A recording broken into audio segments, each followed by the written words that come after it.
Perkenalkan, nama saya Krismas Taubolon. Saya dari kampus Widagawa Makassar Samarinda dengan jurusan Kesehatan Masyarakat. Kali ini saya akan membahas topik tentang penyakit mental. Ada beberapa poin yang akan saya jelaskan, yaitu pembahasan yang pertama mengenai epidemiologi. Penyakit mental itu sangat umum, lebih dari 970 juta orang di dunia mengalaminya, terutama depresi dan gangguan cemas.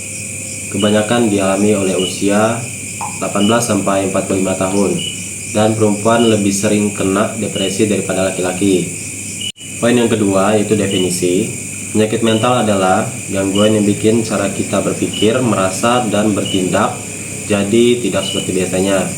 Ini bisa bikin suasana buat menjalani hidup sehari-hari kayak kerja, sekolah, atau bergaul.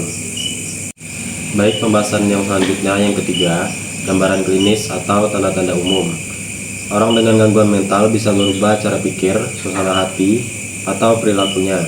Misalnya ada yang sering sedih tanpa alasan, merasa cemas terus, atau bahkan kehilangan semangat buat ngelakuin hal-hal yang dulu disukainya. Baik, poin yang keempat yaitu gejala. Ada beberapa contoh gejala umum pada penyakit mental, yaitu perasaan. Contohnya itu seperti sedih atau cemas terus-menerus. Yang kedua, contohnya itu sulit konsentrasi, sering overthinking. Dan yang ketiga, fisik. Contohnya itu seperti kelelahan, susah tidur, atau perubahan berat badan. Dan yang terakhir, yang keempat, contohnya itu menghindari orang, marah-marah, atau sering diam. Baik, poin yang kelima yaitu patofisiologi atau kenapa bisa terjadi. Penyakit mental terjadi karena ketidakseimbangan bahan kimia di otak seperti serotonin atau dopamin. Selain itu, bagian otak yang mengatur emosi dan stres seperti amigdala dan hipokampus juga bisa terganggu. Selanjutnya, poin yang keenam, klasifikasi atau jenis-jenis gangguan mental. Yang pertama, gangguan mood. Contohnya itu depresi dan bipolar. Yang kedua, gangguan kecemasan. Contohnya itu fobia atau panik. Yang ketiga, gangguan psikotik. Contohnya itu skizofrenia. Dan yang keempat, gangguan kepribadian. Contohnya borderline atau antisosial.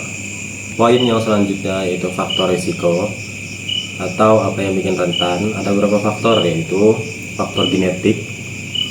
Faktor genetik ini seorang yang memiliki anggota keluarga dekat seperti orang tua atau saudara kandung dengan penyakit mental tertentu memiliki risiko lebih tinggi untuk mengalami penyakit yang sama. Dan yang kedua, traumatis, pernah mengalami kejadian buruk. Yang ketiga, stres, contohnya tekanan kerja dan masalah keluarga. Dan yang keempat, gaya hidup, contohnya itu kurang tidur, sering meminum alkohol atau mengkonsumsi narkoba. Baik, poin yang kedelapan yaitu pencegahan atau cara mencegah.